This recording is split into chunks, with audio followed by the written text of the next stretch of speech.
Hello learners, welcomes you all on our YouTube channel Success with Economics। आज के session में हम 2020 का 12th हरियाणा बोर्ड का previous year question paper set ए ये डिस्कस करेंगे। ये देखिए 2020 का ये क्वेश्चन पेपर है, 80 मार्क्स का क्वेश्चन पेपर है आपका। जैसे हमने 2019 का set A B C D किया था, ऐसे ही हम अब इस सीरीज़ में 2020 का आज सेट ए करेंगे, फिर set B, set C and set D. तो ये देखिए, जिसमें हमारे फर्स्ट जो 16 क्वेश्चन है वो 1 मार्क्स के रहेंगे। Objective type, fill up, true false. I hope आपको ये क्लियर दिखाई दे रहा है। ये देखिए first question, which pair of the following good is the example of substitute good. कौन सी जो जोड़ी है प्रतिस्थापन वस्तुओं का उदाहरण है। कार और पेट्रोल नहीं है, ये क्या है, ये पूरक वस्तुएं हैं, कॉम्प्लीमेंट्री हैं। हमें प्रतिस्थापन बतानी है, सब्सिट्यूट बतानी है। कॉफ़ी और दूध ये अलग हैं। लिम्का और पेप्सी कोला ये दोनों ही सॉफ्ट ड्रिंक हैं, सॉफ्ट कोल्ड ड्रिंक हैं, और ये क्या हैं, दोनों ही सब्सिट्यूट गुड है। तो C will be right answer. Then second है, जब प्रोडक्शन का लेवल ज़ीरो होता है तो स्थिर लागत कैसी होती है। प्रोडक्शन ज़ीरो होने पर भी हमें पता है कि ये टोटल फिक्स कॉस्ट है। प्रोडक्शन ज़ीरो होगा तब भी कुछ ना कुछ टोटल फिक्स कॉस्ट बियर करनी पड़ती है एक प्रोड्यूसर को। तो ये क्या होगा, धनात्मक, यानी कि positive. A will be right answer. उसके बाद देखिए थर्ड है,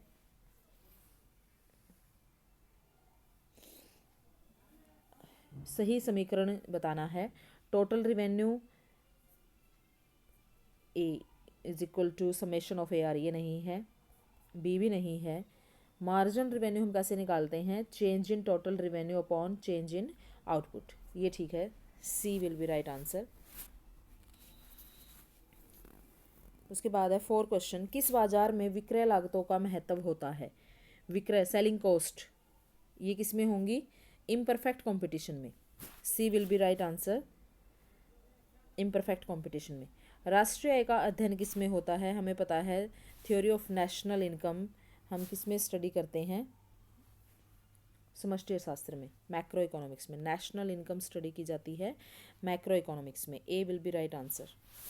देन भुगतान शेष में शामिल होते हैं visible item, invisible and capital transfer, तीनों ही होते हैं। तो D will be right answer, all of the above. उसके बाद है, कौन सी जो नेशनल इनकम को मेजर करने का मेथड है उसमें डबल काउंटिंग की प्रॉब्लम कौन से मेथड में होती है, इनकम मेथड में, एक्सपेंडिचर मेथड में, या प्रोडक्ट मेथड में। तो आंसर है इसका प्रोडक्ट मेथड। प्रोडक्ट मेथड में ही डबल काउंटिंग की प्रॉब्लम आती है। उसके बाद है ट्रू फॉल्स बताने हैं। बजट रेखा को सम उत्पाद रेखा भी कहते हैं। बजट लाइन को प्राइस लाइन कहा जाता है, आइसो प्रोडक्ट लाइन नहीं। Iso product line, budget line को क्या कहा जाता है, प्राइस लाइन कहा जाता है। आइसो प्रोडक्ट लाइन ये तो प्रोडक्शन वाले उसमें है, और ये कंज्यूमर के कंजप्शन वाली थ्योरी में है बजट लाइन। तो ये हमारा क्या रहेगा, फॉल्स। उसके बाद है next, total cost is equal to total fix plus total variable, true है ये। उसके बाद है, राष्ट्रीय ऋण पर ब्याज को व्यक्तिक आय में, पर्सनल इनकम में इंक्लूड किया जाता है, इंटरेस्ट ऑन नेशनल डेट, ये ट्रू है। देन प्रेरित निवेश आय के स्तर पर निर्भर करता है, induce investment depends on the level of income. हमने ये डायग्राम देखा था इसमें कि जैसे जैसे इनकम बढ़ती है वैसे वैसे इन्वेस्टमेंट बढ़ता है, investment, induce investment, positive slope, तो ये ट्रू है। उसके बाद अल्पकाल में उत्पादक को हानि नहीं हो सकती है, producer can not suffer loss in short period. But हमने पढ़ा है कि शॉर्ट रन में एक प्रोड्यूसर को सुपर नॉर्मल प्रॉफिट भी होते हैं, नॉर्मल प्रॉफिट भी होते हैं, एंड लॉस भी होता है। तो ये कह रहे हैं कि नहीं होता, इसका मतलब ये फॉल्स है। उसके बाद है, bonds and debit paper are near money, ये ट्रू है। उसके बाद as per classical theory of employment saving a function of rate of interest, yes ये ट्रू है, क्योंकि जो क्लासिकल इकोनॉमिस्ट थे वो कहते थे saving is the function of rate of interest and positive relationship, कि रेट ऑफ इंटरेस्ट बढ़ेगा तो सेविंग बढ़ेगी। देन फिलअप है scholarship is dash income, transfer income है, रियल इनकम है, ट्रांसफ़र हस्तांतरण आय है। और गुणक का मूल्य इन दोनों में से बताना है 1/1 माइनस MPC, ये वाला फॉर्मूला हमने किया था, K is equal to 1/1 minus MPC। तो ये इसमें ठीक आंसर रहेगा। ये 16 क्वेश्चन आपके 1 मार्क्स के हैं, ठीक है। उसके बाद अब हमारे होंगे very short answer type question.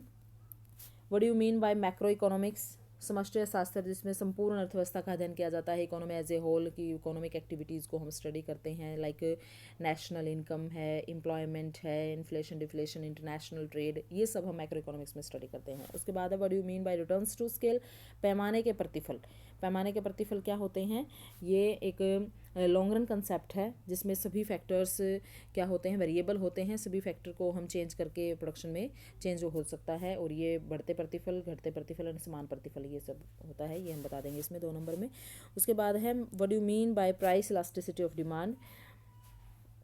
4 question है कि मांग की कीमत लॉज किसे कहते हैं, प्राइस में चेंज होने से क्वांटिटी डिमांडेड में होने वाला चेंज, ये क्या रहेगा, फॉर्मूला हम इसमें लिख देंगे।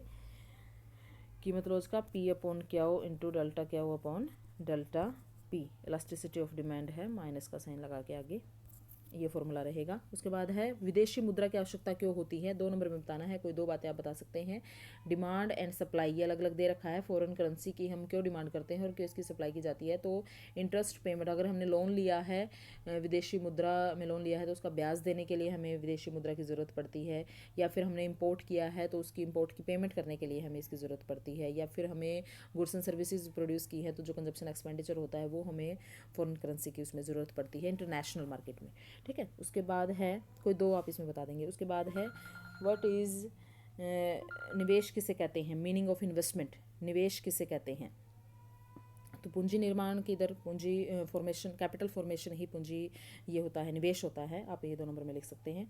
उसके बाद है difference between bank rate and interest rate, bank दर और ब्याज दर। बैंक दर तो सेंट्रल बैंक जब कमर्शियल बैंकों को जिस रेट पर लोन देता है वो बैंक रेट है, और ब्याज दर जो एक ऋणदाता जिसको लोन देगा और उस जो मूल राशि होती है उसके अतिरिक्त जो एक पेमेंट ली जाती है वो ब्याज दर है। भुगतान शेष क्या होता है, what is balance of payment, भुगतान शेष जिसमें दृश्य मध्य यानी कि जो आयात और निर्यात का एक स्टेटमेंट होता है, रिकॉर्ड होता है, बैलेंस ऑफ पेमेंट।